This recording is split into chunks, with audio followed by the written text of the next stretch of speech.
What's up, dog, and welcome to Real American Ghost Stories told by real American ghost experts and their dogs with a DAWG. That's a lie. It's really just me and I'm all alone out here in this forest. Or am I?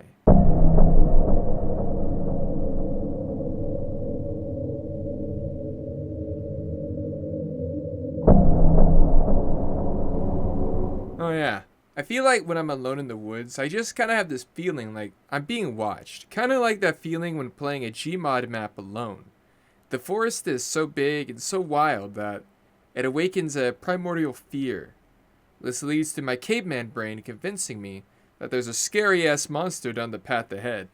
I know there's nothing there, but I gotta shout mean words in that direction just in case that evil ass monster is there. I don't let some monster get the best of me, that's for sure. The East Coast particularly has a vibe to it. I've been there a few times on LARP expeditions. Really love Vermont.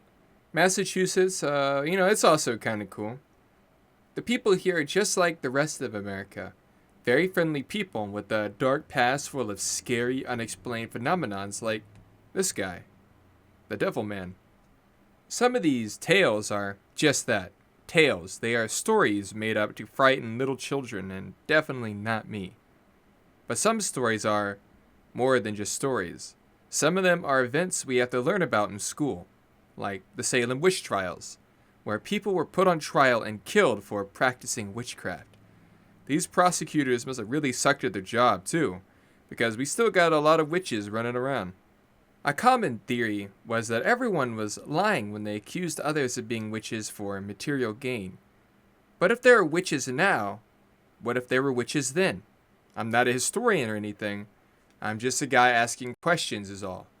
Let's go ahead and set the scene. In 1692, in the Massachusetts Bay Colony, which was full of Puritans, these were Anglicans who thought the Anglican Church was a little too Catholic for their liking and came to America with their families in drip. The Puritans had a good sense of fashion, while their southern neighbors were making money and having, moved to a place that wasn't England. The Puritans moved to a place called New England, all the way in the north. They had to live through harsh winters, beautiful fall weather, and devastating wars. Beggars really can't be choosers in this situation. This was really the only place the Puritans could set up their new LARP Minecraft village away from the admins in England. Imagine a wholesome colonial village with the population density of Skyrim, and it was in the 1600s. That sets the scene for Salem, Massachusetts, the topic of our story. Their governor was only governor in name because his bosses had been fired, so in a way Salem was somewhat lawless, suffering from many wars against the French and natives, and was full of people who just didn't like each other. All it would take for these people to turn on each other was the daughter and the niece of the local Reverend Samuel Paris to, start spazzing out is the best word for this. Basically, it looked like they were being spiritually attacked. And this could only be the work of witches, with 2 V's. Now, if I was there in Salem during this time, I would probably be accusing people of witchcraft. I'm not the main character. I'm no better than anyone else. I'm just a normal guy who goes with the flow. I'm just chill like that. Now, killing people is illegal. I know, that's a segue. So, if somebody wrongs you, you're out of luck. You gotta, live life knowing that your greatest hater lives amongst you. Now, what if I told you that, the devil has to ask permission to use someone's body to haunt people at night? And what if so happened chance that you saw your hater in your room last night haunting you?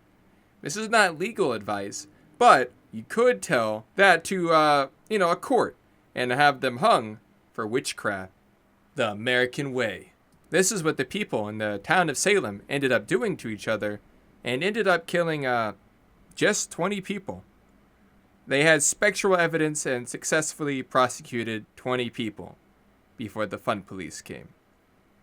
All I'm gonna say, find me a witch, I find you the witchcraft, and that's why I'm America's lawyer.